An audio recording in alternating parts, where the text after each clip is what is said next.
تمكنت الجهات المختصة بشرطة منطقة الرياض من الإطاحة بتنظيم عصابي مكون من 8 متهمين، 5 من الجنسية السودانية و3 مواطنين، وذلك بعد توفر الأدلة على امتهان المتهمين من الجنسية السودانية بتحويل الأموال إلى خارج المملكة بطرق غير نظامية، وذلك من خلال حسابات بنكية لمؤسسات فردية مسجلة بأسماء المواطنين الذين تستروا عليهم من خلال تمكينهم من استخدامها في عمليات التحويل مقابل عمولات مالية.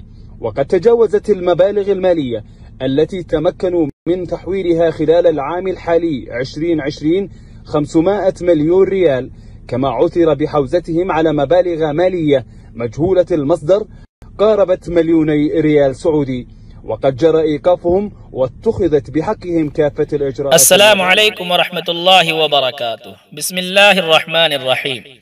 سعودی عرب میں ریاض پولیس نے ایک ایسی گروہ کو گرفتار کیا ہے جو شاید سعودی عرب کی سب سے بڑی منی لانڈرنگ اور ناجائز طریقے سے پیسے باہر بھیجنے کا کاروبار کرنے میں ملوث تھا۔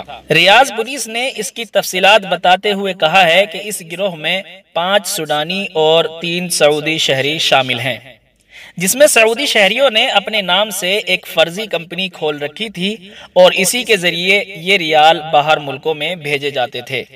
پولیس کی جانب سے بتایا گیا ہے کہ اب تک اس فرضی کمپنی نے 500 ملین یعنی تقریباً 50 کروڑ ریال سعودی عرب سے باہر ملکوں میں بھیج دیے تھے۔ جب ان کو گرفتار کیا گیا ہے تو اب بھی ان کے پاس 20 لاکھ ریال موجود تھے جو پولیس نے اپنے قبضے میں کر لیے ہیں۔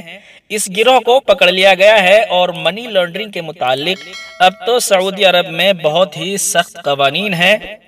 شاید ہی یہ لوگ اب اپنی باقی کی زندگی سلاخوں کے باہر گزار پائیں۔ ان کا جیل سے باہر آنا ناممکن ہے۔ آپ کو بتا دیں، غیر قانونی طریقے سے اپنے ملک پیسے بھیجنا یہ بھی ایک جرم ہے۔ اس ویڈیو کے حوالے سے اگر کوئی رائے دینا چاہتے ہیں تو کمنٹس باکس میں ضرور لکھیں۔ مزید عرب اردو نیوز کی تازہ ترین خبروں کے لیے ہمارا چینل سبسکرائب کرنا نہ بھولیں۔ السلام علیکم ورحمۃ اللہ وبرکاتہ۔